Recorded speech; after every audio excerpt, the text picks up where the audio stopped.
Voilà, si tu peux juste me mettre encore un tout petit peu plus fort. Voilà.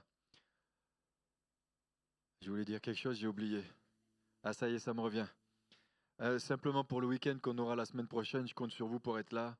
Vendredi, samedi, c'est important. Dimanche aussi, qu'on puisse honorer aussi les serviteurs de Dieu par notre présence. Alors je comprends que si on travaille, c'est compliqué.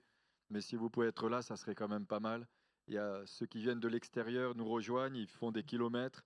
Donc si on pouvait les honorer par notre présence, je trouve que ça serait vraiment une superbe idée.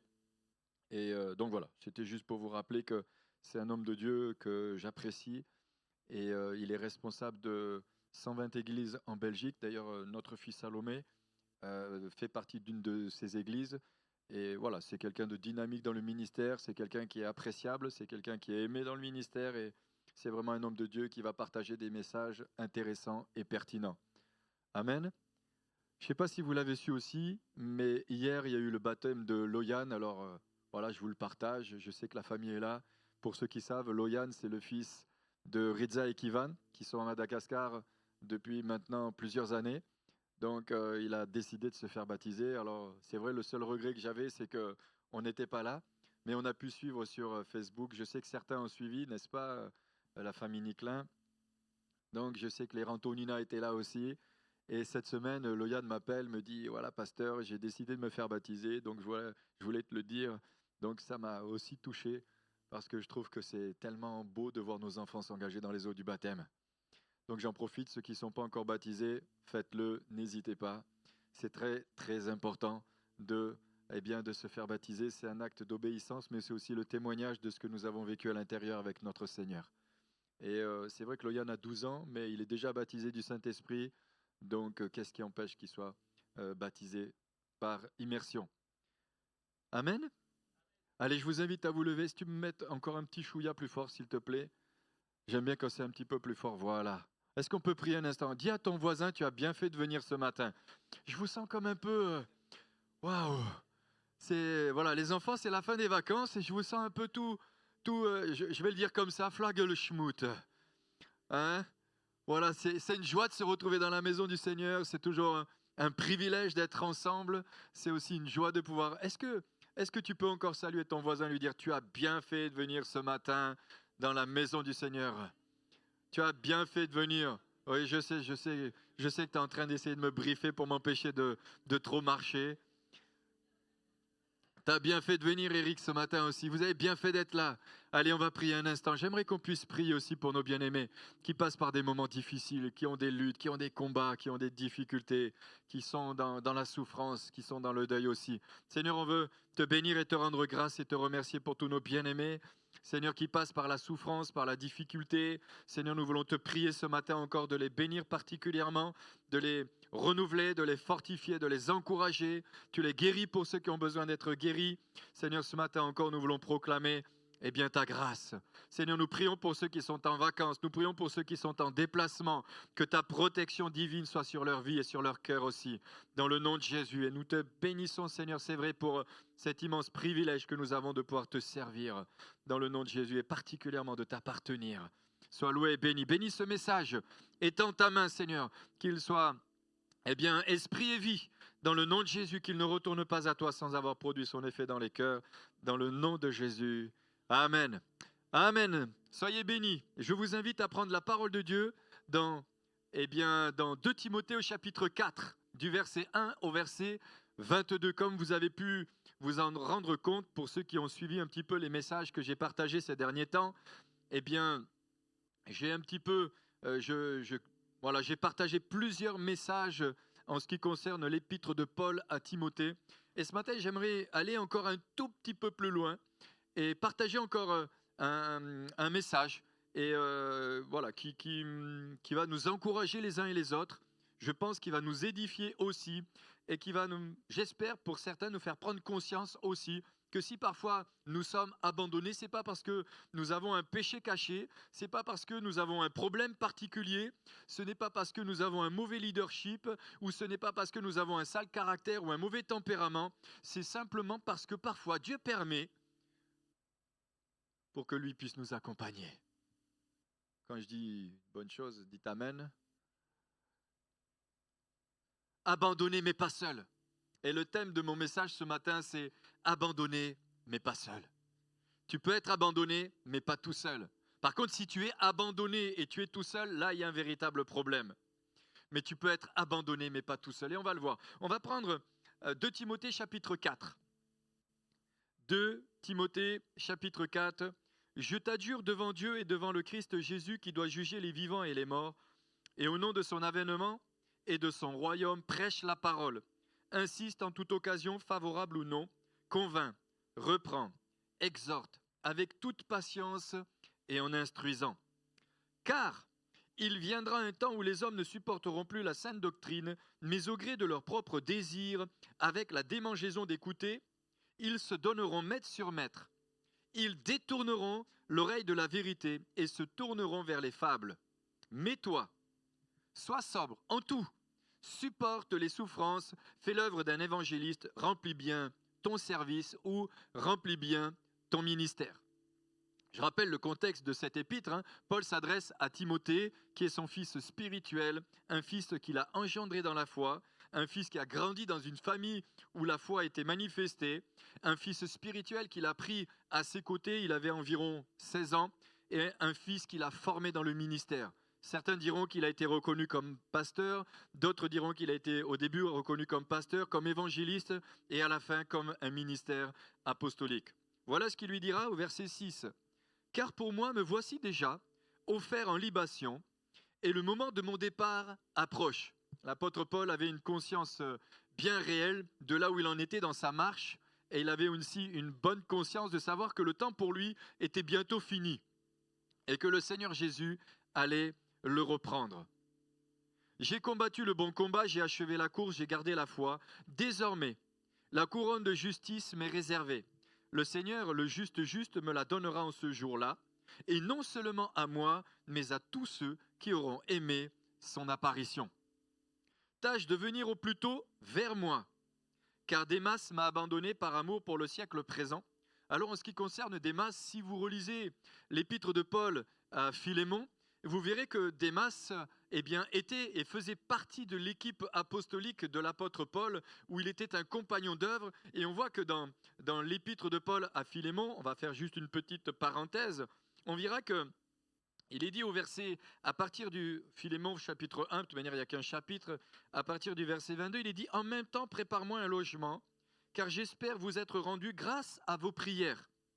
Épaphras, mon compagnon de captivité en Jésus-Christ, te salue, ainsi que Marc, Aristarque, Démas, Luc, mes compagnons d'œuvre. » Démas. Donc Démas était avec l'apôtre Paul, faisant partie de son équipe apostolique. Et lorsque Philémon, l'épître de Philémon a été écrite, elle a été écrite environ 62 après la naissance de Jésus. Et l'épître de Paul à Timothée a été écrite entre 65 et 67. Et là on voit, il est dit car Démas m'a abandonné. Ça veut dire que Démas était un compagnon de Paul, était un homme qui a cheminé avec l'apôtre Paul, qui était à ses côtés, qui a vécu des choses intenses aux côtés de l'apôtre Paul, un homme qui était impliqué, investi, engagé, qui a vu la puissance du Saint-Esprit se manifester au travers du serviteur Paul. Car Démas m'a abandonné pour amour pour le siècle présent. Il ne l'a pas abandonné pour rien, mais par amour pour le siècle présent. Et il dira en plus, et il est parti pour Thessalonique. Crescens est allé en Galatite, Tite en Dalmatie, Luc est seul avec moi. Prends Marc et amène-le avec toi, car il m'est très utile pour le service. On verra tout à l'heure en ce qui concerne Marc, qu'est-ce qui s'est passé et pourquoi l'apôtre Paul dira qu'il lui était très pratique dans le ministère. Alors qu'au chapitre 15, dans le livre des Actes, on voit que Marc a été le sujet d'un discorde ou d'une discorde entre l'apôtre Paul et l'apôtre Barnabas ou Barnabas, tout simplement, les deux ministères. Oui, c'était deux apôtres, pardon. J'ai envoyé Tychique à Éphèse. Quand tu viendras, apporte le manteau que j'ai laissé à Troas, chez Carpus, et le livre surtout les parchemins. Je pense que s'il avait besoin de son manteau, c'est que la période dans laquelle il se trouvait était une période où il devait faire certainement froid. Il rajoutera au verset 14, et j'ai toujours été très interpellé par les discours de l'apôtre Paul, et j'aime cet homme et je trouve qu'il avait un franc-parler. Il avait une façon de parler qui était qui était rempli de compassion, d'amour, mais il ne mâchait pas ses mots, comme on dirait aujourd'hui. Et on pourrait aussi se dire, mais quand même, Paul, tu es en train de critiquer Alexandre, mais il va dire quand même des choses qui sont pertinentes et qui sont aussi pour notre éducation spirituelle et qui nous permettent aussi à nous d'être vigilants, en garde et de veiller aussi les uns sur les autres. Un autre passage dira, eh bien, éloignez-vous de ceux qui causent des divisions. Et là, Paul dira, Alexandre le forgeron m'a fait beaucoup de mal. Le Seigneur lui rendra selon ses œuvres. Ce n'est pas lui qui va lui rendre selon ses œuvres, mais c'est le Seigneur qui va lui rendre selon ses œuvres. Et je crois que, eh bien, selon nos œuvres, nous récolterons le bien que nous avons fait, nous récolterons aussi le mal que nous avons fait aussi. Il va dire au verset 15, « Garde-toi aussi de lui, car il s'est fortement opposé à nos paroles. Dans ma première défense, personne ne m'a assisté, mais tous m'ont abandonné. » Waouh! Qu'il ne leur en soit point tenu compte. C'est le Seigneur qui m'a assisté et qui m'a fortifié afin que la prédication soit portée par moi à sa plénitude et entendue de tous les païens. Et j'ai été délivré de la gueule du lion. Le Seigneur me délivrera de toute œuvre mauvaise et me sauvera pour me faire entrer dans son royaume céleste. À lui la gloire, au siècle des siècles. Amen. Salut Prisca et Aquila et la famille d'Onésiphore. Éraste est resté à Corinthe et j'ai laissé Trophime malade à Milet. Et ça, c'est encore une parole qui, pour moi, est toujours une énigme, alors que Paul était capable de faire des miracles tellement extraordinaires, enfin une énigme. On sait que c'est Dieu qui décide de guérir ou de ne pas guérir. C'est lui qui reste souverain dans tout ce que nous traversons et dans tout ce que nous vivons. Mais il dira quand même, j'ai laissé Trophime malade à Milet. On pourrait dire, mais quand même, Paul, avec l'onction que tu as, avec la puissance du Saint-Esprit, avec la compassion et l'amour que tu as laissé ton ami malade. Nous serions peut-être les premiers à le pointer du doigt ou à dire quand même, Paul, t'es quand même pas sympa. T'aurais pu t'en occuper jusqu'au bout.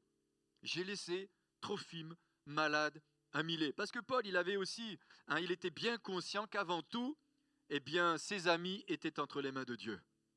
Elle avait bien conscience aussi que l'Église, elle n'est pas entre nos mains, mais elle est entre les mains de Dieu, à qui il a donné des responsabilités en tant que ministère. Et nous devons être, en tant que ministère, des témoins, des témoignages. Nous devons faire le ministère, nous devons exercer le ministère, mais avant tout, l'Église appartient au Seigneur Jésus. Elle est son Église, et c'est lui qui en prend soin. Et c'est lui qui la chérit, c'est lui qui la conduit, qui la dirige, c'est lui qui l'entraîne dans ce que lui a préparé. Il dira ensuite, tâche de venir avant l'hiver. Ubulus, Pudent, Linus, Claudia et tous les frères te saluent. Que le Seigneur soit avec ton esprit, que la grâce soit avec vous. Amen. Alléluia. J'aime tellement cet épître. J'aime tellement les épîtres de Paul à Timothée. Je rappelle que Timothée était un ministère. Je rappelle simplement que Paul, il avait un tel amour, une telle compassion, une telle amour pour ce jeune, pour cet homme qu'il a formé, qu'il a éduqué, qu'il a fait grandir, à qui il a donné des responsabilités et à qui il a aussi permis de rentrer dans le ministère. Alors je me suis posé plusieurs questions en ce qui concerne ce texte et particulièrement un verset a attiré mon attention, enfin plusieurs. Le premier, c'est le verset 10, où il est dit « Car Démas m'a abandonné par amour pour le siècle présent ». Il y a aussi le verset un petit peu plus loin, au verset 16, où il est dit « Dans ma défense, personne ne m'a assisté, mais tous m'ont abandonné ». Et on le retrouve aussi dans un autre texte, toujours dans les Épîtres, on verra ça tout à l'heure, mais on voit que Paul dira aussi « Tous ceux d'Asie m'ont abandonné ». Et je me suis posé la question, je me suis dit, pourquoi l'apôtre Paul a-t-il été abandonné? Et pourquoi l'a-t-il dit aussi à son jeune ministère qu'il a formé? Alors il y a plusieurs réponses. Alors je redis ça aussi comme ça, toujours en introduction. Je me suis posé la question sur le thème et sur le titre de mon message. Je me suis dit, abandonné, mais pas seul, on le voit plus loin. Mais je me suis aussi posé la question, j'aurais pu donner un autre titre comme la solitude dans la vie chrétienne. Parce que si Paul permet et nous montre que, effectivement, en tant que ministère, nous pouvons avoir le sentiment d'être abandonnés, j'aimerais dire qu'en tant que croyants et en tant que chrétiens, dans notre marche spirituelle, parfois nous avons le sentiment aussi que nous sommes abandonnés. Et dans notre marche et dans notre vie chrétienne, nous pouvons aussi être abandonnés par des gens que nous aimons profondément. Ok, je vous sens très concentré ce matin. Nous pouvons être abandonnés. Et je me suis posé aussi la question qu'il y a entre abandonner ou rejeter. Même si les deux mots sont très proches, le sentiment d'abandon eh bien, est aussi vécu comme un sentiment de rejet. Mais je ne vais pas rentrer trop dans ce détail-là. On peut effectivement se dire abandonner et rejeter, c'est exactement la même chose. Mais Paul dit, je suis abandonné, mais plus loin, il dira, seul le Seigneur ne m'a pas abandonné. Seul le Seigneur m'a assisté. Ça veut dire que nous pouvons avoir parfois le sentiment d'être abandonnés des hommes, mais jamais de Dieu. Et nous serons peut-être abandonnés de beaucoup de gens, mais nous ne serons jamais abandonnés de Jésus. Jamais. Jamais il ne nous abandonnera, parce qu'il sera jusqu'au bout avec chacun de nous. Et il sera avec toi. Alors je me suis dit aussi peut-être la solitude dans le ministère, mais ce matin je m'adresse à des croyants, à des futurs ministères pour certains, ou alors seul mais pas tout seul. Je me suis dit aussi seul mais pas tout seul. On peut être seul mais pas tout seul. D'ailleurs on peut même être marié, avoir le sentiment d'être seul. On peut vivre dans une famille, avoir le sentiment d'être seul mais pas tout seul. Paul dira dans 2 Timothée chapitre 1 verset 15, « Tu sais que tous ceux qui sont en Asie m'ont abandonné, en outre Phygèle et Hermogène. » Et là il redit encore des noms. Il cite des noms. Il n'a pas peur de dire un tel et un tel m'a abandonné. Je ne crois pas que Paul était dans une dynamique de critique ou de jugement. Il avait simplement besoin d'exprimer ce qui était au plus profond de son cœur. Et il y a des moments, je crois que dans notre marche et dans notre vie, on a simplement besoin d'extérioriser ce qui est au fond de nos cœurs. Oui, un tel m'a abandonné ou m'a laissé tomber. Oui, un tel est parti parce qu'il a préféré le monde. Il a préféré le monde à la marche chrétienne. Démas l'a abandonné pour le siècle présent. Et parfois, quand des personnes peuvent nous quitter dans notre entourage, où on peut vivre des situations un petit peu difficiles par des proches et des très très proches, on se dit, mais Seigneur, qu'est-ce que j'ai fait de mal? Qu'est-ce que j'ai pas fait? Ou qu'est-ce que j'aurais dû faire? Pourtant, je leur ai tout transmis. Je les ai enseignés. Je les ai éduqués dans les voies de Dieu. Je les ai conduits. Et pourtant, Démas m'a abandonné pour le siècle présent. C'est qu'il y a ma responsabilité, mais il y a la responsabilité des autres. Et je ne crois pas que Paul était rentré dans un sentiment de culpabilité. Il voulait exprimer ce qu'il ressentait. Parce que Paul, non seulement était un homme remarquable de Dieu, un homme remarquable, mais c'était un homme de compassion, un homme rempli d'amour, un homme qui aimait profondément ceux avec qui il travaillait, fonctionnait. Car Démas m'a abandonné par amour pour le siècle présent. Et il est parti pour Thessalonique. Crescent est allé en Galatie. Tite en Dalmatie. Luc seul est avec moi. Ouf. Ouf. Et parfois on oublie de regarder ceux qui sont encore là. Et nous on pleure devant le Seigneur, ils m'ont tous laissé tomber. Et parfois le Seigneur te dit, hey, mais t'as pas regardé le Luc qui est à côté de toi? T'es pas tout seul. T'es pas tout seul. Luc est là. Seigneur, tous m'ont laissé. Je suis resté moi seul, le Seigneur va lui dire à Élie. 7000 n'ont pas fléchi le genou devant Baal. Et parfois nous regardons le verre vide au lieu de le regarder plein. Nous regardons le combat et la difficulté dans laquelle nous sommes au lieu de regarder ceux qui nous soutiennent dans ces combats. Ceux qui sont à nos côtés, ceux qui sont avec nous pour marcher à nos côtés avec nous, comme lorsque Moïse était sur la montagne, où il y avait Hur et Aaron qui le soutenaient. Alors, je me suis posé quand même plusieurs questions et je vais vous les poser ce matin. Et peut-être que si vous avez d'autres réponses, vous allez me les donner plus tard. Pourquoi Paul se retrouve-t-il seul à plusieurs reprises? Et ça, c'est la question qu'on peut se poser. Pourquoi tout Paul qu'il est? Toute la puissance du Saint-Esprit qui se manifeste au travers de lui, comment se fait-il que cet homme ou ce ministère peut se retrouver tout seul? Et c'est vrai qu'en règle générale, je me dis que si tu as un ministère qui se retrouve tout seul, eh bien, ce n'est pas forcément celui que tu as envie de suivre. C'est pas vrai? Tu dis, purée, mais si personne n'était avec lui, pourquoi moi je vais le suivre? On parle beaucoup de leadership en plus. Le leadership, c'est j'influence. Ce matin, je me posais encore ces questions. T'as influencé qui, toi?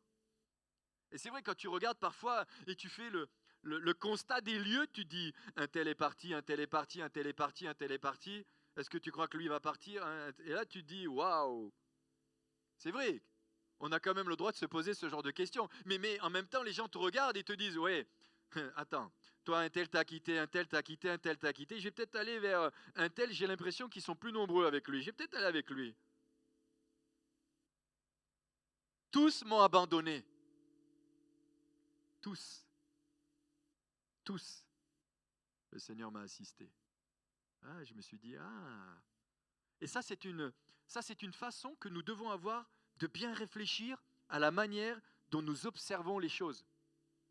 Ou à la manière dont nous pouvons aussi observer les ministères. Est-ce que si Dieu permet que tous l'ont abandonné, c'est parce qu'il a un problème ou est-ce qu'il y a autre chose?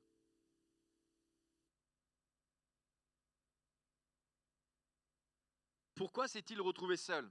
Et je le dirai, et pourquoi le confie-t-il à son fils spirituel? Pourquoi il le dit à Timothée? Moi, je crois qu'il le dit à Timothée parce il lui fait comprendre que si lui a vécu la solitude dans le ministère et l'abandon de certains, il le vivra aussi.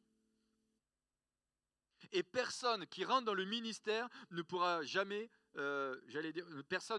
quelqu'un qui rentre dans le ministère le vivra aussi. Et quelqu'un qui rentre dans la vie chrétienne le vivra aussi. Et nous avons tous traversé des situations. Au début, lorsque nous avons rencontré le Seigneur Jésus, il y a eu parfois des proches et des très très proches et des plus que très proches qui nous ont laissé tomber, mais qui plus tard, des années plus tard, sont revenus vers nous. Ils sont revenus. On le verra tout à l'heure avec Jean-Marc. Donc, la question, c'est quelle leçon l'apôtre Paul a-t-il voulu enseigner à Timothée?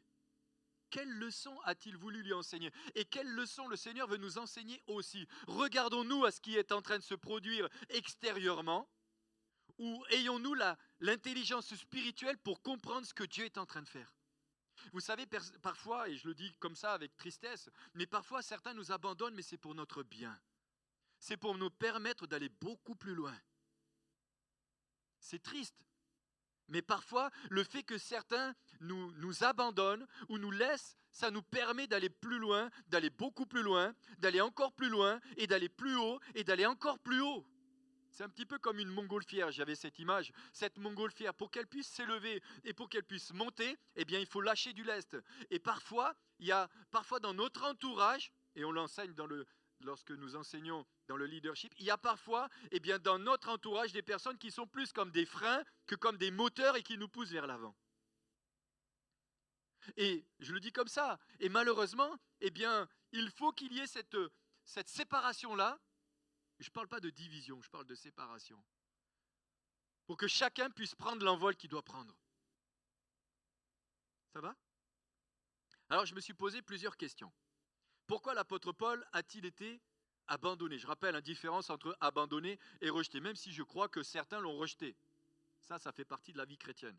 Certains nous rejetteront, ça c'est clair. Est-ce que tout le monde a accepté Jésus? Non. Donc si on a fait ça au bois vert, à combien plus forte raison au bois sec? Que les bois secs lèvent la main. Ok, très bien. Au moins, Florent est avec moi. Alors je me suis posé la question et je vais vous en donner quelques éléments de réponse parce que ça m'a fait vraiment cogiter et puis j'ai pris beaucoup plaisir aussi à travailler dans ce message.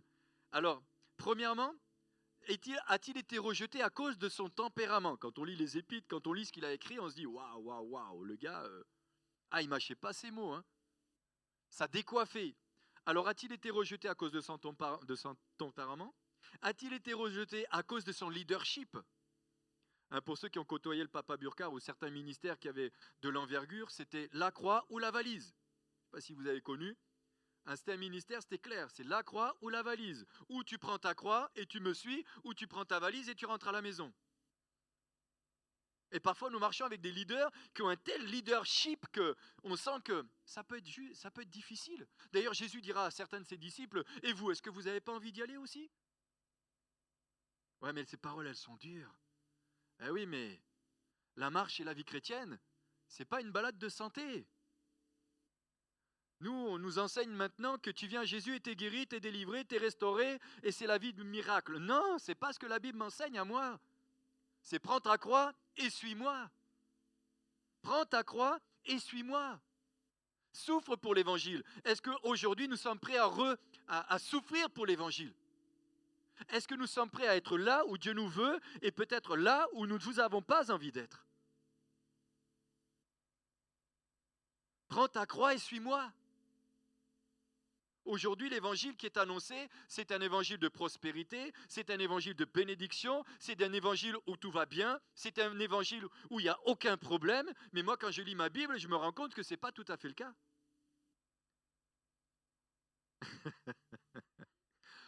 Pour ceux qui n'ont pas entendu, devant j'ai entendu c'est pire, c'est la galère.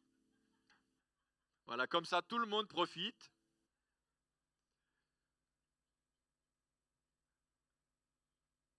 En avant la galère. Mais c'est tellement bon d'être avec lui. C'est tellement bon d'être dans cette intimité avec lui. Parce que franchement, quand on lit ce que Paul a vécu, quand il l'a vécu, bon, on se dit bon. Mais quand c'est fini d'être vécu, tu te dis waouh, c'était quand même bon. C'était chaud, c'était bien. Oh Seigneur Jésus. Qui a envie d'aller en prison pendant des mois et des mois? Personne. Mais ce qu'a vécu Paul. Mais qui aurait eu envie d'écrire la moitié du Nouveau Testament? Tous.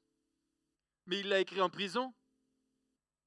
J'allais dire séquestré, prisonnier. Avait-il commis un meurtre? Non. Avait-il commis un adultère? Non. Avait-il volé quelque chose? Non. Qu'est-ce qu'il a commis? Le seul péché qu'il avait commis, si je puis dire ça comme ça, c'est qu'il annonçait l'évangile à des gens qui n'avaient pas envie de l'entendre.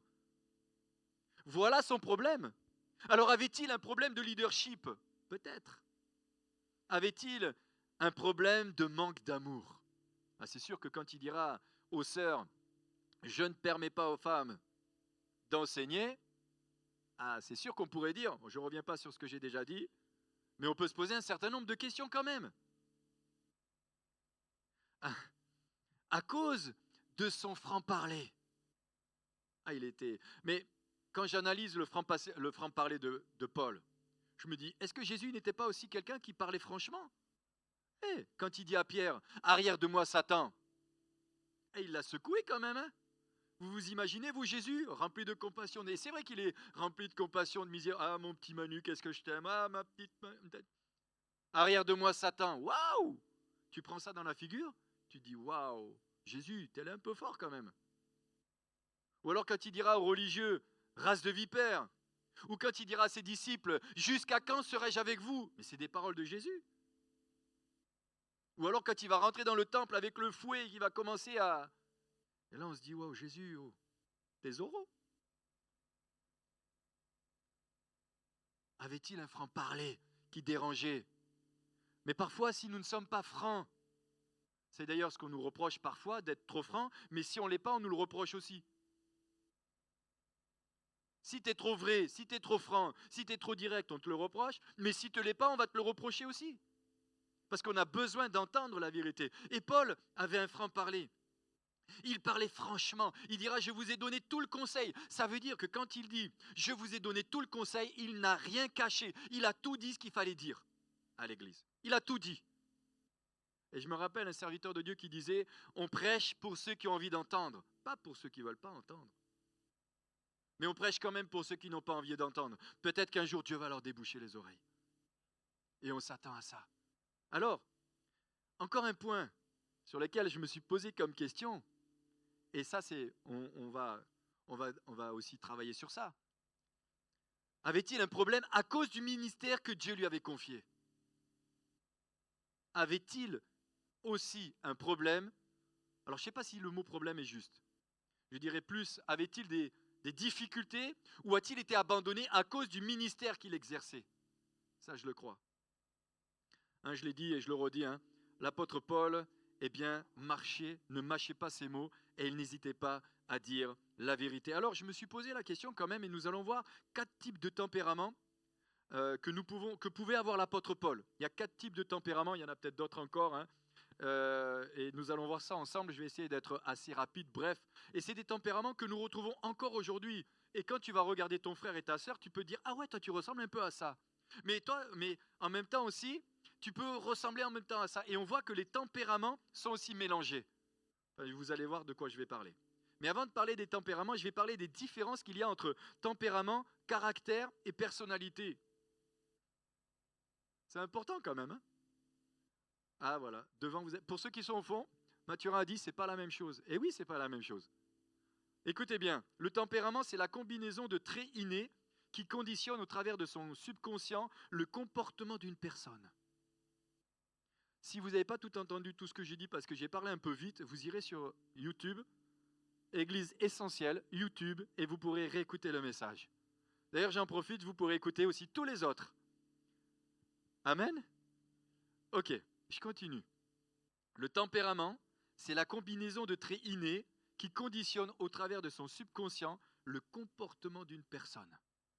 Le caractère, c'est le vrai moi. C'est moi, ou c'est vous. D'accord? La Bible l'appelle l'homme intérieur. Il est produit de votre éducation, de votre enfance, de votre formation intellectuelle, ainsi que vos aptitudes, croyances, motivations et principes fondamentaux. D'accord? C'est l'être intérieur. Et on va voir aussi que le moi peut être modifié. L'être intérieur peut évoluer, puisque c'est un tempérament qui peut évoluer par la grâce de Dieu. Et on verra qu'au travers du ministère de Paul, c'est quand même lui qui a écrit les Galates, et c'est lui qui écrira au Galates chapitre 5, à partir du verset 19 à 22, hein, les fruits de l'esprit. Or, l'amour, la joie, la paix, la bonté, la bénignité, la fidélité, la douceur, la tempérance, qui est la maîtrise de soi, c'est quelque chose qu'on doit développer dans notre tempérament, dans notre caractère, dans notre personnalité et dans notre... Et la personnalité est l'expression extérieure de nous-mêmes. La personnalité, elle est l'expression extérieure de nous-mêmes selon notre degré d'authenticité. C'est pour ça que parfois on rencontre des personnes et on se dit, celle-là, je la sens pas, elle n'est pas vraie. Vous avez jamais rencontré? Ben, c'est sa personnalité qui est à l'extérieur. On voit cette personnalité qui n'est pas franche, qui n'est pas vraie. Moi, je me souviens, mon père disait toujours, lui, c'est un vrai livre ouvert. Ah, c'est clair. Avec moi, en général, tu sais. C'est pas toujours bon, mais tu sais. Et c'est pour ça que je fais des efforts, pas pour dissimuler, mais pour arrondir les angles. Mais quelqu'un m'a dit un jour, tes progrès sont évidents. Hein.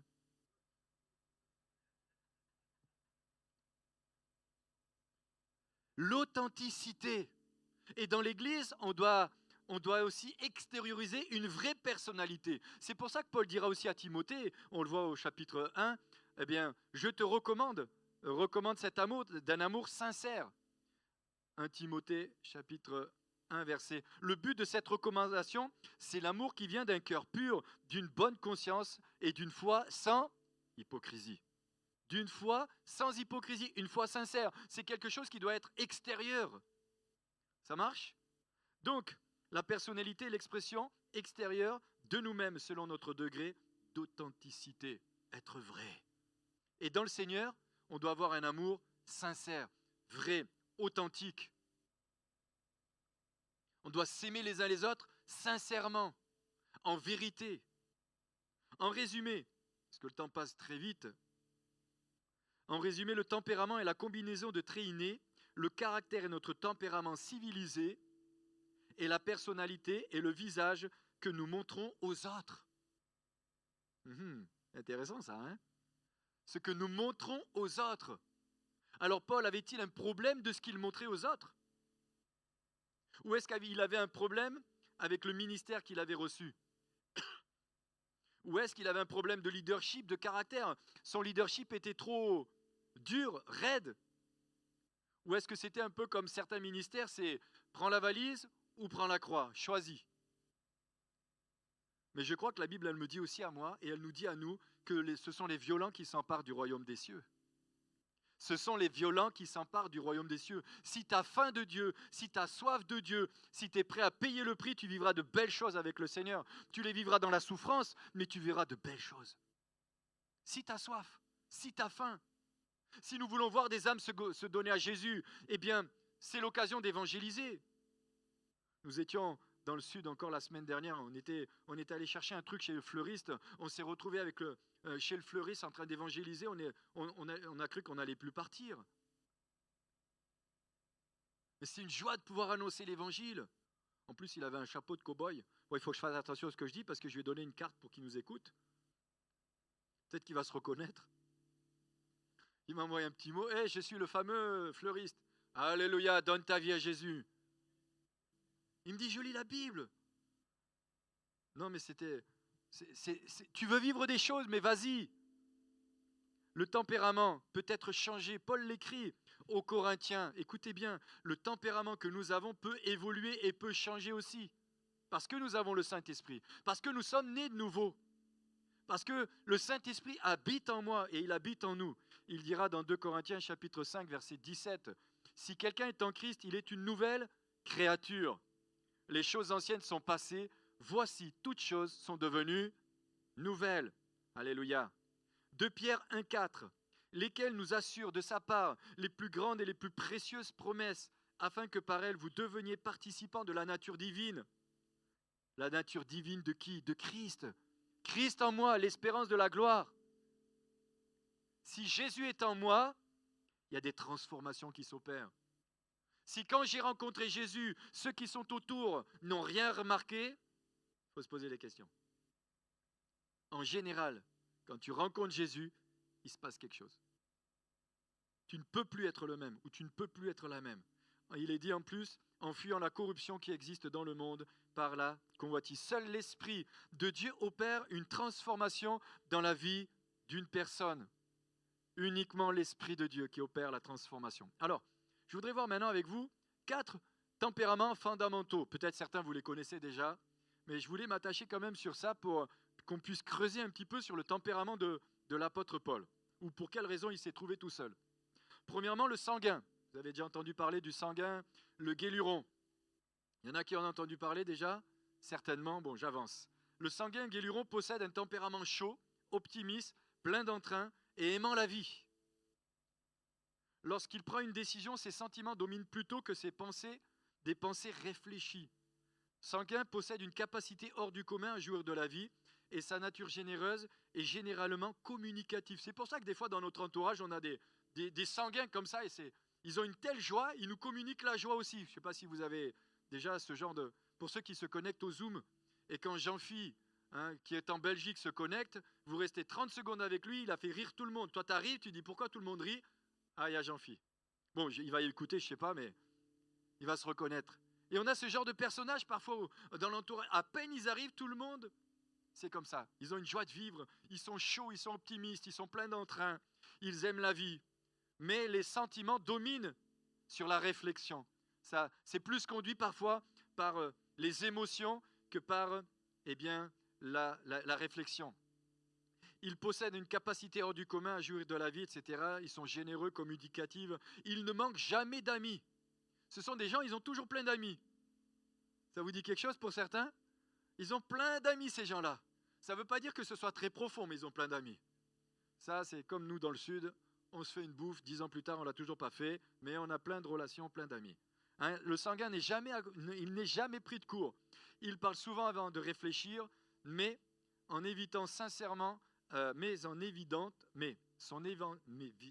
évidente sincérité a un effet désarmant sur la majorité de ses auditeurs qui répondent favorablement à sa bonne humeur. Alors, je résume les quelques qualités du tempérament. Jouit de la vie, optimiste, amical et compatissant. Par contre, il a quand même aussi un tempérament, il a des défauts dans son tempérament. C'est un agité, il a une faible volonté, il est égoïste et il a des émotions instables. Alors le deuxième tempérament, c'est le tempérament colérique, le roc.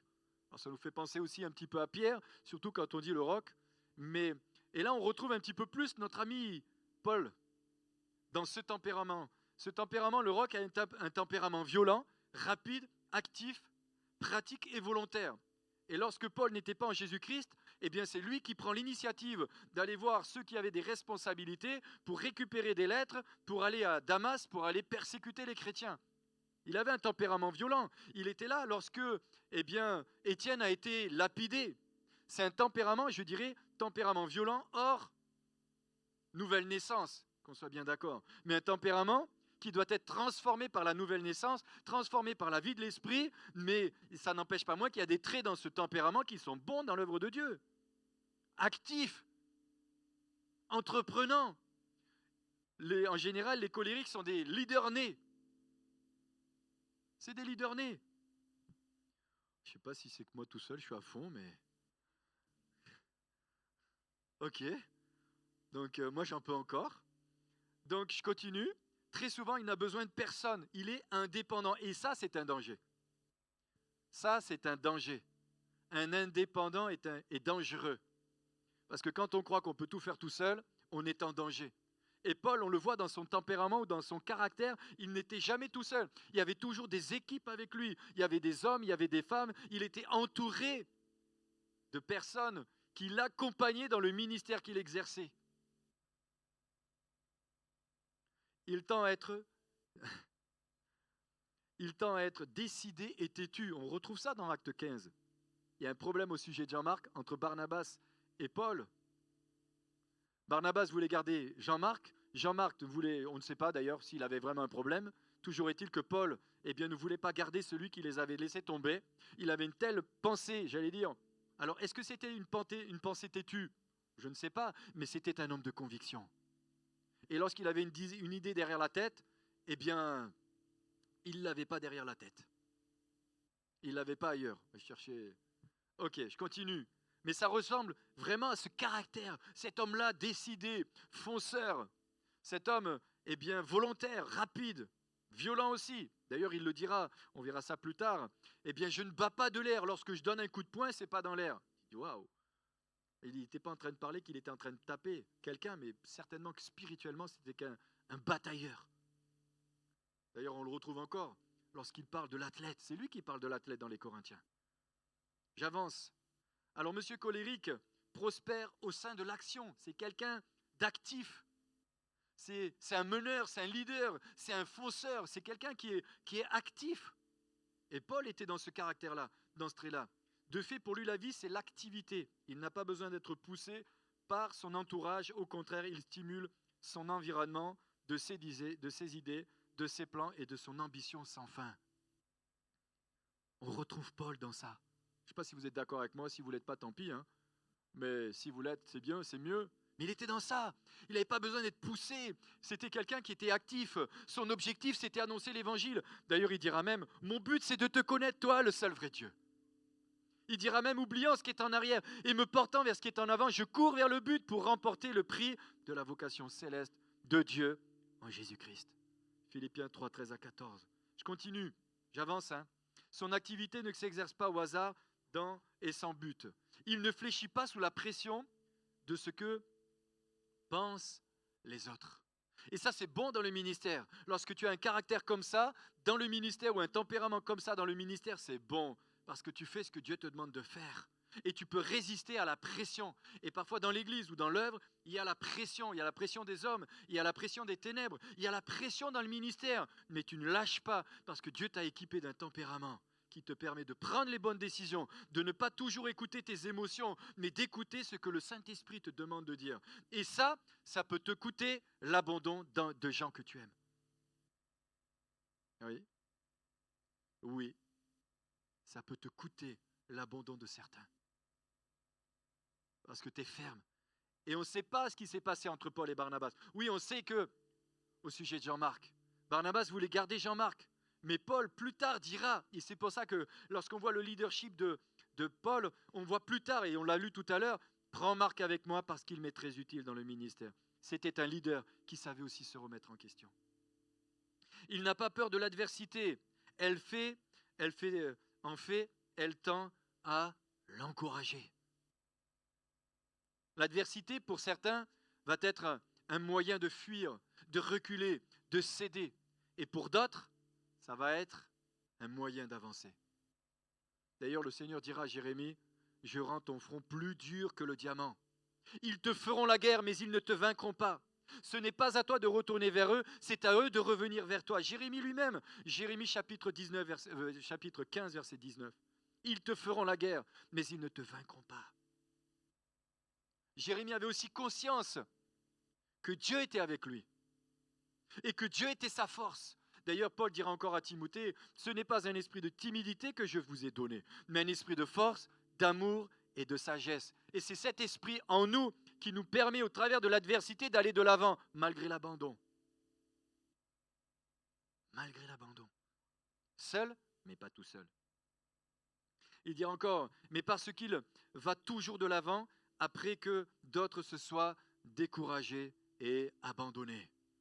Je l'ai lu, je l'ai lu tout à l'heure, je l'ai dit. Philippiens chapitre 3, versets 13 à 14, frère, je ne pense pas l'avoir saisi, mais je fais une chose. Oubliant ce qui est en arrière, me portant vers ce qui est en avant, je cours vers le but.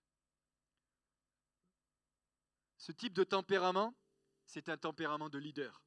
C'est un leader né. Le sanguin, comme le sanguin, le colérique est généralement un extraverti, bien que d'une façon moins intense.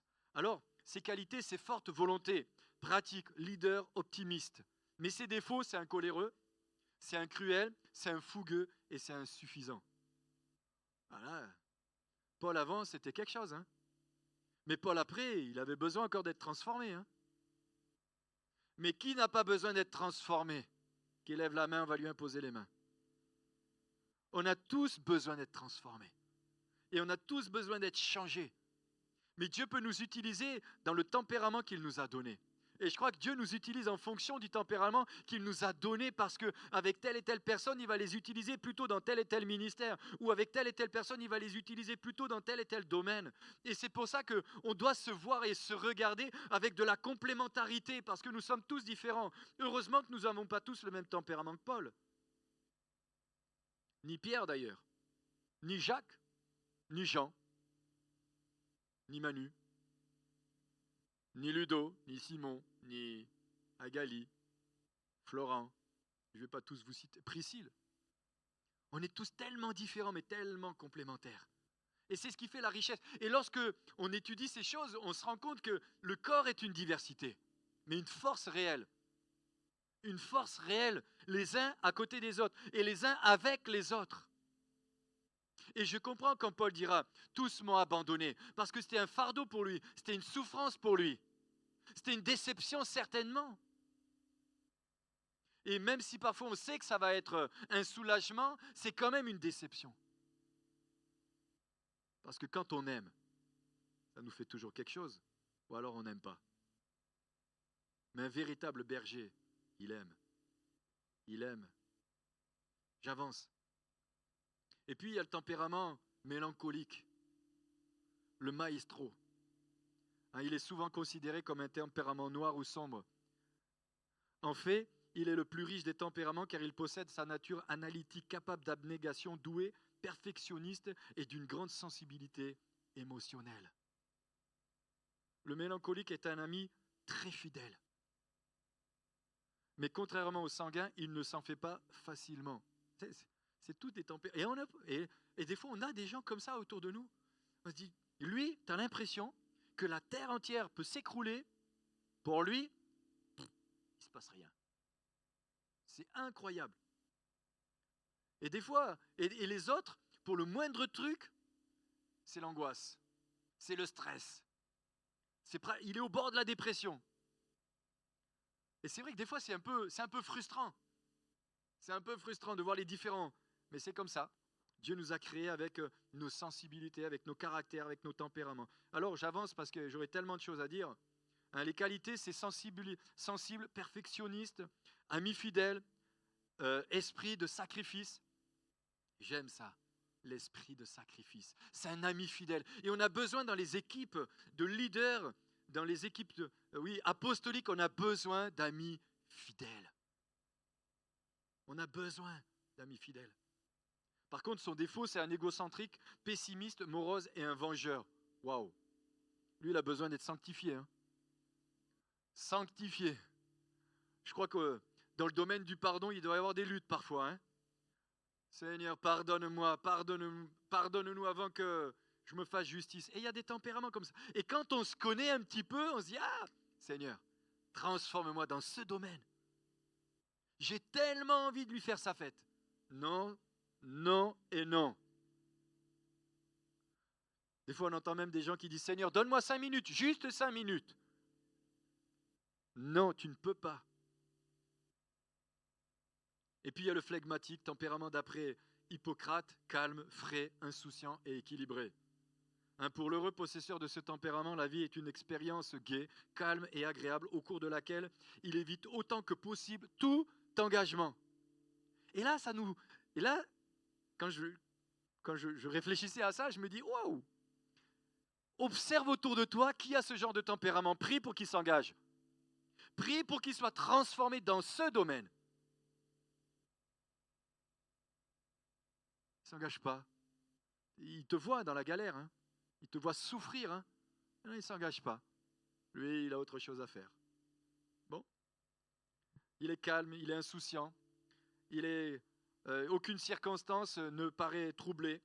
Il possède une très haute température d'ébullition. Il explose très rarement de colère ou rire, mais conserve le contrôle de ses émotions. En fait, chez lui, tu ne sais pas quand il est heureux et tu ne sais pas quand il est malheureux. Et moi, ça m'a fait penser à quelqu'un que j'aimais beaucoup. C'est vrai, lui, tu ne savais jamais. Tu lui fais un cadeau, il est pareil. Tu lui en fais pas, il est pareil. C'est toujours la même chose. Comment on dit là pour ceux qui font la couchée, là, les femmes, là, le truc plat, là. L'encéphalogramme. Ouais, enfin bref, vous avez compris. Lancer quoi? Le monitoring, il est tout plat. Merci. Que tout esprit de moqueur ça quitte cet endroit maintenant. C'est tout plat, voilà, il n'y a pas de. C'est comme ça. Mais il y a des tempéraments comme ça. Hein. Alors il ne manque pas d'amis, car il aime la compagnie et il possède un sens naturel d'humour mordant. Ok. Donc ses qualités, c'est un humoriste sûr, efficace. Par contre, il est lent et paresseux, taquin, entêté, indécis. Alors je suis taquin, mais pas flegmatique. Hein. Ça marche?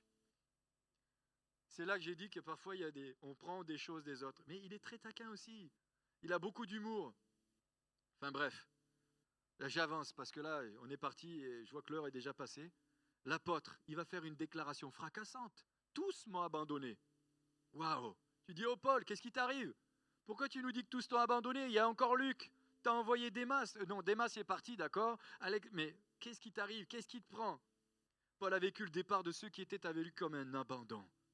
Il ne parle pas de rejet, mais d'abandon. Et je voudrais quand même insister parce que c'est important. Il ne parle pas de rejet. Il ne s'est pas senti, même si on peut le sentir, on peut le vivre comme un rejet. Alors j'ai regardé un petit peu abandon, ce que c'était, c'est renoncer à. C'est ne plus vouloir d'eux. C'est quand même proche, hein. C'est homme de douleur. La Bible dira de Jésus qu'il était un homme de douleur, habitué à la souffrance. Qu'est-ce qu'il y a encore? Abandonné. C'est délaissé. C'est familier, c'est plaqué. Pouf. Alors, c'est quitter définitivement. Même si parfois, avoir le sentiment d'avoir été abandonné, ce n'est pas être quitté définitivement, et on le retrouve avec Marc ou Jean-Marc. Acte 15, et après on le retrouve dans 1 Timothée chapitre 4. Jésus lui-même a connu l'abandon. Bien-aimé, si Jésus l'a connu, nous le connaîtrons aussi. Dans Ésaïe chapitre 53, versets 3 à 4, il dira « Méprisé et abandonné des hommes ». Et non seulement Jésus a connu l'abandon, mais il a connu aussi le mépris, le rejet, la persécution. Homme de douleur et habitué à la souffrance, semblable à celui dont on détourne le visage, nous l'avons dédaigné. Nous n'avons fait de lui aucun cas. Cependant, ce sont nos souffrances qu'il a portées et c'est de nos douleurs qu'il s'est chargé. Et nous l'avons considéré comme puni, frappé de Dieu et humilié. Ésaïe 54, 6 et 7 dira « Car l'Éternel te rappelle comme une femme délaissée et au cœur attristé, comme une épouse de la jeunesse qui a été répudiée, dit ton Dieu. Quelques instants, je t'avais abandonné. Mais avec une grande affection, je t'accueillerai. » Dans Matthieu chapitre 26, verset 40, il est dit que Jésus, lorsqu'il était dans le jardin de Gethsémane, il est dit que tous, étaient dans un profond sommeil. Jésus va s'approcher et va dire, et il vint vers ses disciples qu'il trouva endormis, et il dit à Pierre, vous n'avez donc pu veiller 1 heure avec moi. Quel sentiment Jésus a-t-il vécu à ce moment-là? L'abandon de ceux qui étaient le plus proches de lui, alors qu'il avait besoin le plus Deux, dans le combat. Et parfois, c'est ce qui se passe. Dans le combat où on est dans des luttes, on est dans des combats, on sent que ça bataille spirituellement. On a besoin de ceux qui sont autour et c'est comme s'ils sont complètement indifférents. Ça peut être même le pasteur. Il n'a pas compris, il n'a pas vu. Il n'a pas compris qu'il fallait qu'il vienne me visiter, mais téléphone-moi, que je ne devine pas tout. Il avait simplement besoin que tu puisses te manifester. Jésus sur la croix dira Elo, Elo, lama sabachthani, c'est-à-dire mon Dieu, pourquoi m'as-tu abandonné? Est-ce que le Père avait abandonné Jésus sur la croix? C'était là. Il y avait une telle pression sur la croix. Il a pris le péché de l'humanité qu'il s'est senti séparé du Père. Mais même sur la croix, le Père était là. Et vers la 9e heure, Jésus s'écria d'une voix forte, Élie, Élie, lama sabachthani, c'est-à-dire mon Dieu, pourquoi m'as-tu abandonné? Alors, quelles sont les causes de l'abandon de l'apôtre Paul? Je l'ai dit tout à l'heure, à cause de son leadership, de son tempérament, on l'a vu, hein, je l'ai dit à plusieurs reprises, mais dans 1 Corinthiens, Actes chapitre 15, versets 36 à 40, vous lirez l'ensemble, je dirai juste le verset 39 qui dira « Ce dissentiment fut si vif pour être cause qu'ils se séparaient l'un de l'autre. Et Barnabas, prenant Marc avec lui, s'embarqua pour l'île de Chypre. Paul fit choix de Silas et partit recommandé par les frères à la grâce du Seigneur. » Il est parti recommandé. Recommandé. Il fut recommandé par les frères. L'apôtre Paul était un homme de conviction, d'amour, mais ça n'a pas empêché qu'avec le ministère qu'il avait, il a aussi rencontré un certain nombre de conflits. Un jour, je me rappelle, quelqu'un m'a dit « Ici, il y a trop de problèmes. » Évidemment, ce n'est pas un cimetière. Évidemment. Quelle église n'a pas de problème? Ça ne peut pas exister. Ça ne peut pas exister une église où il n'y a aucun problème. Nous sommes tous avec tellement de défauts. Surtout les autres, non? Nous avons tellement de points sur lesquels nous devons évoluer. Nous devons être transformés. Nous devons être façonnés par la grâce de Dieu. Et c'est au travers de certaines situations que Dieu nous façonne, que Dieu nous transforme, que Dieu nous fait grandir. J'avance. Mais il a été recommandé par la grâce de Dieu. Alors à vrai dire, qui avait véritablement raison? Tort ou raison? Paul, Barnabas, Jean-Marc? Une chose est sûre, c'est que Paul dira plus tard, prends Marc avec toi parce qu'il m'est très utile dans le ministère. Et là, je reconnais bien le ministère de Paul. Cet homme de Dieu, et je reconnais bien le ministère en général, cet homme qui parfois laisse partir, ou laisse avec un sentiment d'abandon, mais se disant toujours, peut-être qu'un jour, ils reviendront. Peut-être qu'un jour, à nouveau, on servira ensemble. Peut-être qu'un jour, à nouveau, on sera ensemble pour servir le Seigneur Jésus. Parce que la vie l'aura fait évoluer, la vie l'aura fait transformer. Et non seulement Jean-Marc aura été transformé, mais Paul aussi aura été transformé. Parce qu'il n'y a pas que les autres qui sont transformés. Nous-mêmes, nous sommes aussi transformés. D'ailleurs, ma femme le remarque chaque jour. Je ne suis plus le même qu'il y a 23 ans. Non, je ne suis pas pire. J'avance. C'est dire la capacité qu'il avait de se remettre en question. Alors, la deuxième ou la troisième, ou je ne sais plus, a-t-il été abandonné parce qu'il avait des ennemis? Certainement. Mais quel ministère ou quel croyant n'a pas d'ennemis? Vous pouvez m'en citer? Oui, ceux qui sont morts déjà, mais les autres? Galates chapitre 4, verset 16 à 20, il dira, suis-je devenu votre ennemi en vous disant la vérité? Et Paul enseignait à Timothée d'être quelqu'un qui dit la vérité, peu importe les conséquences. Et en tant que ministère, nous ne devons pas avoir peur d'être abandonnés, nous devons avoir peur de ne pas dire la vérité ou d'avoir peur de la dire. Là, c'est dangereux. Parce que si nous n'osons plus dire la vérité, nous ne sommes pas sur le chemin que Dieu nous conduit. Nous sommes en danger. Parce que c'est la vérité qui nous affranchit. Ce n'est pas le mensonge, ce n'est pas la dissimulation. Et parfois, par amour, on voudrait ne pas dire, mais par amour, je dois te dire. Parce que c'est ce qui fera que tu seras sauvé. Même si tu me tournes le dos, même si tu veux plus me voir, même si tu t'en vas, même si je suis tout seul, je te dirai ce que j'ai à te dire. Je sens vraiment dans mon esprit que c'est important de le dire. Et en tant que ministère, on doit prendre conscience que c'est important de prier pour eux, pour qu'ils soient dans cette dynamique-là, qu'ils n'aient pas de peur de dire ce qu'ils doivent dire, et qu'ils doivent enseigner ce qu'ils doivent enseigner, et qu'ils doivent prêcher ce qu'ils doivent prêcher. On vit dans une société où on veut faire fermer la bouche aux prédicateurs de l'Évangile. Je ne parle pas des prédicateurs, je parle de prédicateurs de l'Évangile.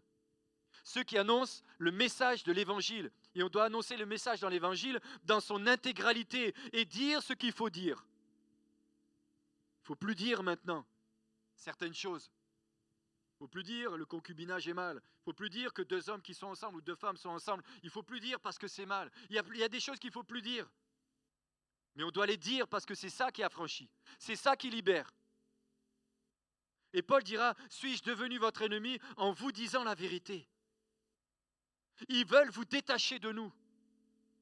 Et ce n'est pas un évangile à l'eau de rose qu'on doit annoncer. C'est un évangile rempli d'amour et de compassion. Mais c'est cet évangile qui m'a sauvé. C'est cet évangile qui m'a sauvé. Quand j'entendais l'évangile, j'étais tout jeune dans la foi. Il y avait deux sortes de croyants que je côtoyais. Ceux qui me disaient véritablement les choses et les autres. Et puis il y a l'esprit de vérité qui me révélait les choses. Et c'est ce qui m'a permis de rencontrer le Fils de Dieu. C'est ce qui m'a permis de rencontrer Jésus.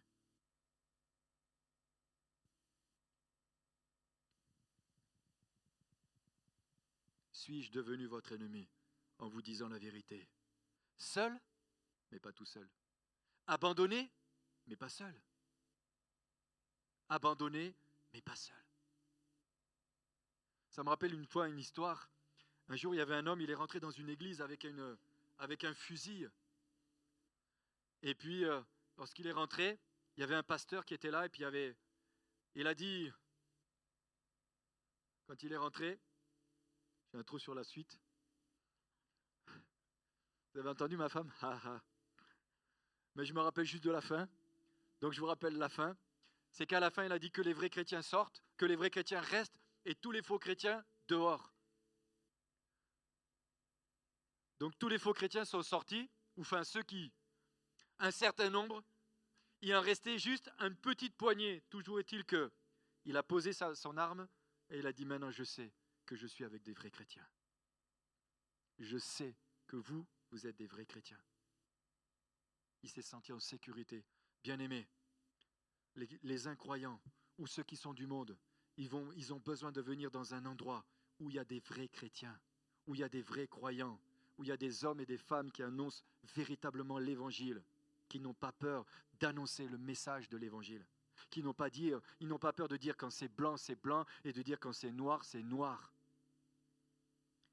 qui n'ont pas peur de faire de véritables déclarations d'impôts, sans tricher, sans mentir, sans dissimuler, qui n'utilisent pas l'évangile pour manipuler, pour emmener à leur cause.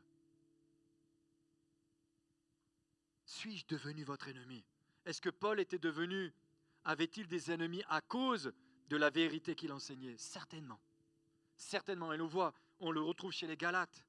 Galates chapitre 4, versets 16 à 20. Et puis, vous pourrez lire l'ensemble du passage. Et puis, il y a quelques passages dans la Bible qui nous parlent de ça. Acte 9, 29. Mais ceux qui cherchaient à lui ôter la vie. Acte chapitre 13, verset 50. Ils provoquèrent une persécution contre Paul et Barnabas et ils les chassèrent de leur territoire. Vous voulez que j'en dise encore? Acte 14, 5. Se mettaient en mouvement pour les outrager et les lapider. Acte chapitre 14, verset 19. Les Juifs qui gagnaient la foule et qui, après avoir lapidé Paul, le traînaient hors de la ville pensant qu'il était mort. Il y a encore tellement de textes. Je ne vais pas tous les lire parce que je vois que le temps passe, je voudrais avancer. 1 Corinthiens chapitre 4, verset 7 à 12. Nous fatiguons à travailler de nos propres mains, injuriés, nous bénissons, persécutés, nous supportons. Nous sommes pressés de toute manière, mais non réduits à l'extrême, dans la détresse, mais non dans le désespoir, persécutés, mais non abandonnés. Ah, tiens Paul, tu dis l'inverse de ce que tu as dit tout à l'heure. Non abandonnés, abattus, mais non perdus, portant toujours avec nous dans notre corps la mort de Jésus. Vous pourrez lire 2 Corinthiens 11, 24, 26 pour ceux qui prennent des notes. 5 fois, j'ai reçu des Juifs 40 coups moins 1. Quel programme! J'avance, vous le lirez à la maison. 2 Timothée 2, 9. Pour quelle souffrance n'ai-je pas été lié comme un malfaiteur, mais la parole de Dieu n'est pas liée. Et puis, je me suis aussi posé la question, avait-il un manque d'amour? Était-il abandonné parce qu'il manquait d'amour? Des fois on entend, ouais mais toi t'as pas d'amour. Ouais mais c'est pasteur alors. T'as pas d'amour. Ou vous n'avez pas d'amour. C'est quand même lui qui a écrit 1 Corinthiens 13. Si Paul n'avait pas d'amour, je me dis waouh, mais nous n'en avons pas non plus. Regardez ce qu'il dira. Donc Galates chapitre 4, versets 19 à 20. Mes enfants, pour qui j'éprouve de nouveau les douleurs de l'enfantement. Les douleurs de l'enfantement. Il se considérait comme un père pour ses croyants. Un père. Il avait un amour d'un père spirituel. Et un père, ça se donne. Un père, ça se livre. Un véritable père, ça paye le prix pour ses enfants. 1 Corinthiens 13, il dira, quand je parlerai les langues des hommes et des anges, si je n'ai pas l'amour, je suis un airain qui résonne, ou une cymbale qui retentit, vous connaissez, je ne m'éternise pas. Il dira, mais dans ces versets 13, mais donc ces 3 choses demeurent la foi, l'espérance, l'amour. Mais la plus grande de ces choses, c'est l'amour. Paul ne pouvait pas prêcher autre chose de ce qu'il vivait. Et puis je me suis posé encore une question. Avait-il des ennemis? Et je vais m'arrêter là. Je vais inviter les musiciens à me rejoindre. Avait-il des ennemis à cause de son ministère? Eh bien, j'aimerais vous dire qu'il avait beaucoup d'ennemis à cause de son ministère. Actes chapitre 16, versets 16 à 32. Ne vous laissez pas distraire. Comme nous allions au lieu de prière, une servante qui avait un esprit de python et qui, en devinant, procurait un grand profit à ses maîtres, vint au-devant de nous et se mit à nous suivre, Paul et nous. Elle criait, ces hommes sont les serviteurs du Dieu très haut et ils vous annoncent la voie du salut. Elle fit cela pendant plusieurs jours. Paul, fatigué, se retourna et dit à l'esprit, je t'ordonne, au nom de Jésus-Christ, de sortir d'elle. Et il sortit à l'heure même. Les maîtres de la servante, voyant disparaître l'espoir de leur gain, se saisirent de Paul et de Silas et les traînèrent sur la place publique devant les magistrats. Ils les présentèrent aux prêteurs en disant, ces hommes troublent notre ville. Ce sont des Juifs qui annoncent des coutumes qu'il ne nous est permis ni de recevoir ni de suivre. À nous qui sommes Romains. La foule se souleva contre eux et les prêteurs, ayant fait arracher leurs vêtements, ordonnèrent qu'on les bâtit de verges. Paul, vous pourrez lire la suite, Paul avait un ennemi qui s'appelle Satan. Et bien aimé, c'est pour ça que je le dis souvent, priez pour les ministères. Il est évident que dans une église où on ne chasse pas les démons, il n'y aura pas de problème. Mais si tu as un ministère qui chasse des démons, si tu es un croyant qui a compris qu'il faut lier les démons, leur interdire d'agir et leur ordonner de quitter l'endroit où tu es, tu seras en danger. Alors je m'explique quand je dis en danger. En danger parce que tu auras des combats, tu auras des luttes, tu auras des difficultés, mais tu ne seras pas seul parce que tu auras le Seigneur Jésus avec toi. Et Paul avait un problème, enfin il n'avait pas de problème, il avait discerné en fait que cette femme, parce que c'est bien de dire « Oh, ces hommes sont des serviteurs de Dieu ». C'est vrai, ça flatte la chair, mais il n'en avait rien à faire que la chair soit flattée. Lui, il avait compris que là derrière, c'était un esprit de divination. Et bien aimé, j'aimerais rappeler à l'Église que non seulement en tant que ministère, mais en tant que croyant, le diable est en guerre contre l'Église. Le diable est en guerre contre toi. Le diable est en guerre contre chacun de nous. Waouh, ça va? Il est en guerre, il est déterminé. Et si tu es véritablement en Christ, si tu es véritablement un serviteur ou une servante de l'Éternel et que tu prends des positions spirituelles, eh bien tu seras amené, toi aussi, à avoir des ennemis spirituels. Paul avait des ennemis spirituels. Il chassait les démons. Paul avait un ministère puissant. Il manifestait le discernement. Et dans cette situation, qu'est-ce qu'il a fait de mal? Il a délivré une personne d'un esprit de divination. Ça lui a causé quoi? La prison. Mais comme la Bible dit que toute chose concourt au bien de ceux qui aiment Dieu, et vous pourrez le lire, plus tard, il va se retrouver en prison. En prison, il va louer le Seigneur. Il va chanter des cantiques. Ils vont adorer le Seigneur. Et qu'est-ce qui va se passer? La puissance du Saint-Esprit va descendre. Et parfois, nous serons confrontés de la même façon. Chasser des démons attire des conflits. Alors on ne va pas avoir peur et on ne va pas s'arrêter, mais on va continuer parce que nous voulons libérer les gens. Nous voulons libérer les âmes. Parce que la Bible elle nous dit aussi que toute arme forgée contre nous est brisée et toute langue qui s'élève contre nous est condamnée. Tel est notre héritage. Mais Paul, quand il dit « ils m'ont abandonné », il avait ses ennemis. Des ennemis spirituels qui luttaient contre lui, qui luttaient contre son ministère, qui voulaient empêcher le ministère d'avoir un impact, d'avoir une percée. Bien-aimés, si nous voulons avoir des percées, nous serons confrontés à des puissances et nous devons prendre l'habitude de les chasser. Waouh, je n'ai pas entendu Amen. Il faut prendre cette habitude-là. Il y a des positions. Ce que tu liras sur la terre sera lié dans le ciel. Ce que tu délieras sur la terre sera délié dans le ciel. En fait, lier, c'est interdire. Délier, c'est de ne pas permettre. Je ne permets pas. J'interdis. Dieu utilise Paul pour confronter les puissances des ténèbres. Actes chapitre 19, versets 11 et 12, il est dit « Et Dieu faisait des miracles extraordinaires par la main de Paul, au point qu'on appliquait sur les malades des linges et des mouchoirs qui avaient touché son corps, et les malades les quittaient. Et les esprits malins sortaient sans même qu'il prie pour ces gens, parce que le mouchoir avait touché son corps. Les âmes étaient libérées. » Et vous croyez que ça, Satan est d'accord ? Mais on ne va pas se laisser arrêter parce qu'il y a des conflits et parce qu'il y a des combats. Au contraire. Dieu nous a donné toute autorité. C'est à l'Église de prendre des positions. C'est à l'Église de combattre. Ce n'est pas les gens du monde. Si nous voulons que notre société soit changée, si nous voulons que l'endroit où nous sommes soit transformé et soit changé dans un véritable réveil, c'est à nous d'être éveillés. Et c'est à nous de prendre des positions spirituelles. C'est à nous d'interdire aux démons d'agir. Ce n'est pas les autres. Ils n'ont pas cette autorité. D'ailleurs, on voit que les 7 fils de Séva ont essayé. Et les démons diront, je connais Jésus et je sais qui est Paul et vous qui êtes-vous. Mais nous avons l'autorité que Jésus nous a confiée. Une autorité pour marcher sur toute la puissance de l'ennemi et rien ne pourra nous nuire. C'est ce qu'il a dit. Voilà pourquoi il y a des moments où on peut se retrouver tout seul. Il y a des endroits où ils ne chassent pas les démons. Il ne se passe jamais rien. Mais ce n'est pas ce que moi j'ai envie de vivre. Moi, j'ai envie de voir des âmes libérées. J'ai envie de voir des vies changées. Vous savez, quand vous avez prié pour quelqu'un qui était tenu par des démons, tu vois son visage fermé et qu'après, tu vois un sourire. Tu vois que la personne te dit « Je suis libre, je me sens dégagé, je me sens tellement bien, je me sens soulagé. » Tu te dis « Waouh !» Ou parfois, on vient, on nous dit « Waouh, tu te souviens quand tu as prié pour telle personne ?»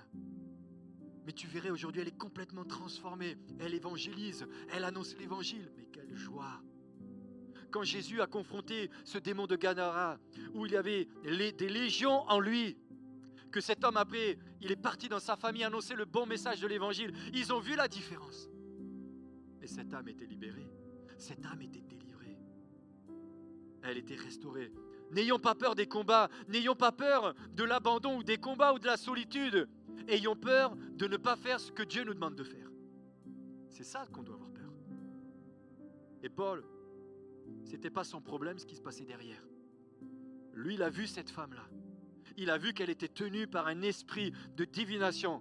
Il était tellement agacé après 3 jours qu'il l'a libérée. Délivrée. Restaurée. Alléluia. En prison. Mais qu'est-ce qui se passe en prison? En prison, la manifestation de la gloire de Dieu va se manifester. Il y a une accusation folle qui dira l'accusation est grave. J'avance parce que voilà, les conséquences sont de cette action. Il se retrouve en prison. Donc il a troublé leur public, était ce que les Romains ne pouvaient supporter. De plus, les coupables étaient des Juifs. Les magistrats savaient que l'empereur Claude avait récemment expulsé tous les Juifs de Rome à cause des troubles fomentés par un certain Christus. Paul et Silas furent flagellés en prison. Écoutez bien ce que c'était. Le flagellum était un fouet court, muni de lanières longues et épaisses, pour qu'elle déchire mieux la chair. On y attachait des balles de plomb et des ossements de mouton. Ce supplice était si terrible qu'il pouvait causer la mort de la victime. Waouh! Il n'a pas eu peur. Il n'a pas eu peur. Je vais conclure. Dans l'exercice de son ministère, il s'est retrouvé en compagnie aussi de faux frères.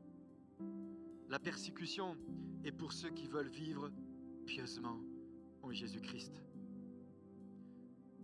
2 Timothée chapitre 3 verset 12, il est dit « Or, ceux qui veulent vivre pieusement en Jésus-Christ seront persécutés. » Bien-aimés, moi je vous invite à ne pas regarder ceux qui sont abandonnés, mais à regarder plutôt les causes de l'abandon. Et Paul n'a pas été abandonné parce que c'était un mauvais ministère. Il n'a pas été abandonné parce que c'était un ministère qui avait un mauvais leadership. Il n'a pas non plus été abandonné parce qu'il avait un sale caractère ou un sale carafon ou je ne sais quoi. Il a été abandonné parce que c'était le ministère que Dieu lui a confié. Et j'ai envie de dire, soutenons les ministères. Soutenons-nous les uns les autres. Et si tu vois ton frère à un moment donné qui se retrouve lui aussi seul, c'est quoi la raison? Maintenant, s'il y a un péché, je ne dis pas qu'il ne faut pas le confesser, mais peut-être c'est pas ça. C'est peut-être autre chose. Dieu veut le faire grandir. Dieu veut le faire mûrir. Dieu veut l'amener plus loin dans la maturité. Regardez ce que Jésus dira. Jean chapitre 6, verset 60 à 69. Et plusieurs de ses disciples, après l'avoir entendu dire « Ces paroles sont dures, qui peut l'écouter ?» Jésus, sachant lui-même que ses disciples murmuraient à ce sujet, leur dit « Cela vous scandalise ? Et si vous voyez le Fils de l'homme monter où il était auparavant, c'est l'Esprit qui vivifie. La chair ne sert de rien. La parole que je vous ai dite sont esprit et vie. Mais il est parmi vous quelques-uns qui ne croient point. Car Jésus savait dès le commencement qui étaient ceux qui ne croyaient point et ceux qui étaient celui qui le livrerait. Et il ajouta, c'est pourquoi je vous dis que nul ne peut venir à moi si cela ne lui a été donné par mon Père. Dès ce moment, plusieurs de ses disciples se retirèrent et ils n'allaient plus avec lui. Jésus, donc dit aux 12, et vous, ne voulez-vous pas aussi vous en aller? Simon-Pierre lui répondit, Seigneur, à qui irions-nous? Tu as les paroles de la vie, et nous avons cru, et nous avons connu que tu es le Christ, le Saint de Dieu. En conclusion, et je m'arrête, je crois que je ne l'ai pas dit encore. Pour résumer, il semble que l'apôtre Paul avait plutôt un tempérament chorélique, mais transformé par la puissance du Saint-Esprit. Il était un leader né, optimiste, organisateur, extraverti, qui avait beaucoup d'idées et de projets. Il était impétueux et peut-être brusque et cruel avant sa conversion, mais un homme tellement transformé, un homme de succès, un homme qui aujourd'hui nous inspire, un homme qui nous fait envie, pas pour les persécutions, pas pour les problèmes, mais qui nous encourage. Parce que si parfois nous traversons aussi des moments avec des sentiments d'avoir été abandonnés, nous savons que le Seigneur est avec nous. Et puis je conclus parce que j'avais tellement de choses encore à dire, mais je vais conclure par un petit truc que j'ai retrouvé. Vous l'avez peut-être déjà entendu, je l'ai déjà dit ici. Voici un extrait du journal personnel du prédicateur du XVIIIe siècle, John Wesley. Dimanche 5 mai, le matin, serment à l'église Sainte-Anne. Je ne dois jamais y revenir. Le soir, serment à Saint-Jean. L'un des anciens m'a demandé de ne jamais remettre les pieds ici. Dimanche 12 mai, le matin, prêche à Saint-Jude. Je n'ai pas été bien accueilli. Le soir, prêche à l'église de Saint-Georges. Je ne serai jamais invité à nouveau dans l'église. Dimanche 19 mai, le matin, sermon à Saint-André. Les anciens ont eu une réunion spéciale peu après et ont décidé que je ne serai plus le bienvenu. Le soir, j'ai prêché dans la rue. On m'a fait fuir. Le dimanche 26 mai, le matin, j'ai prêché dans un champ près d'une église. On m'a fait fuir en lâchant un taureau. Dimanche 2 juin, le matin, j'ai prêché sur une place publique au bord du village. La police m'a prié de décamper. Le soir, j'ai prêché dans un champ en bordure du même village. 10 000 personnes sont venues m'écouter. Waouh! Et si Wesley avait abandonné dès ses premiers échecs, mais voici, cet homme a su garder son enthousiasme dans le service. Et pour finir, je dirais que si Paul a été abandonné, lui n'a jamais abandonné. Est-ce qu'on peut se lever un instant? Seigneur,